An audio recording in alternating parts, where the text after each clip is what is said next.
নমস্কার, আজকে আমার খাওয়ার ভিডিওতে তোমাদের স্বাগত। ডাল, মাছ ভাজা,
বলে লাভ নেই। এই দেখো, ঠিক ধরেছ বন্ধুরা, ঠিক ধরেছ। অনেকদিন পর অনেক কিছু জমেছিল, বললাম।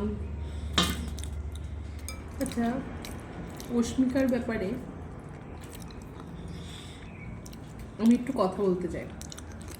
দেখো, আমি তো খুব বড় মাপের কোনো ব্লগার না যে তার বাড়ি যাবো বা আমার কথা মতো তোমরা কেউ তাকে কিছু ডোনেট করবে, মানে সেরকম কিছু ব্যাপার নয়।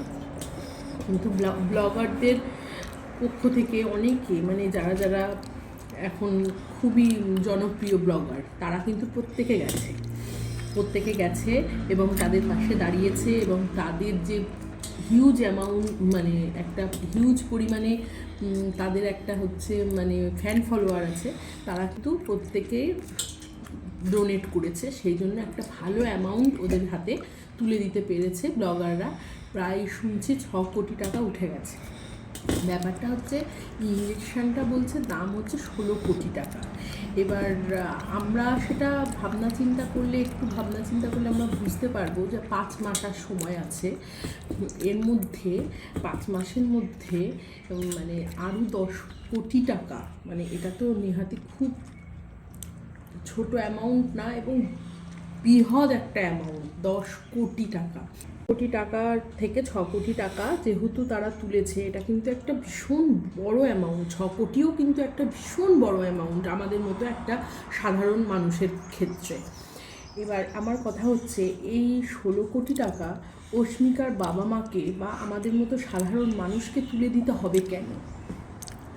এটা তো একটা বিরল থেকে বিরলতম রোগ, মানে হয়তো 1 কোটি লোকের মধ্যে একজনার হয় এরকম ধরনের রোগ, শোনা গেছে এখনো অবধি। তো এটা সরকারি দিক থেকে কোনো সুযোগ সুবিধা দিচ্ছে না কেন? সরকার এই দিক থেকে কোনো রকম ভাবনা চিন্তা করে তাদেরকে কিছু অ্যামাউন্ট দিচ্ছে না কেন? এটা আমার একটা প্রশ্ন।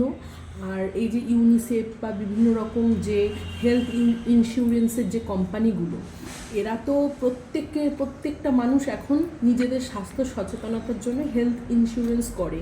এবং দেখো, প্রত্যেকেই যে অসুস্থ হয়, বড় বড় অ্যামাউন্টের অপারেশন হয়, ট্রিটমেন্ট হয় তাদের, এমন তো নয়।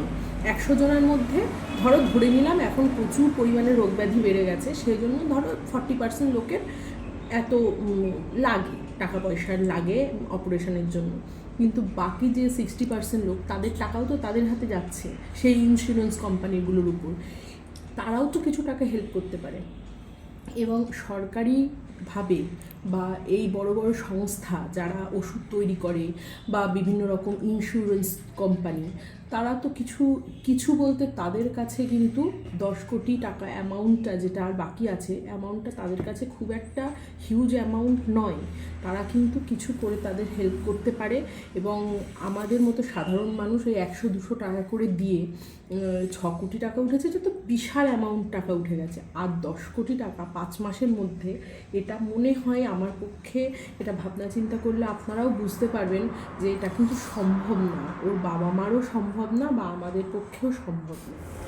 আর আমি একটা কথা শুনেছি বা জানি যে রানাঘাটে যে বিবেক উৎসব হয়, বিবেক উৎসবে রাকেশ আলী মহাশয় উনি এই ব্যাপারটা কিন্তু ফ্ল্যাশ করেছিল যে সবার কাছ থেকে কিছু কিছু করে টাকা তুলে তাদের দেওয়া যেতে পারে, এবং তারপর থেকেই কিন্তু সবাই এগিয়ে আসছে। এমনকি আমি শুনেছি বিবেক উৎসবে সেলিব্রিটি গায়ক গায়িকারা এসেছিলেন, তারা প্রত্যেকেই তাদের সমস্ত ইনকামের টাকাটা সেখানে তুলে দিয়েছেন, এবং সেইখান থেকেও প্রচুর হেল্প এসেছে, ওনার জন্যই সেটা সম্ভব হয়েছে। আর সাধারণ মানুষ তো তুলে দিচ্ছেই কিছু টাকা।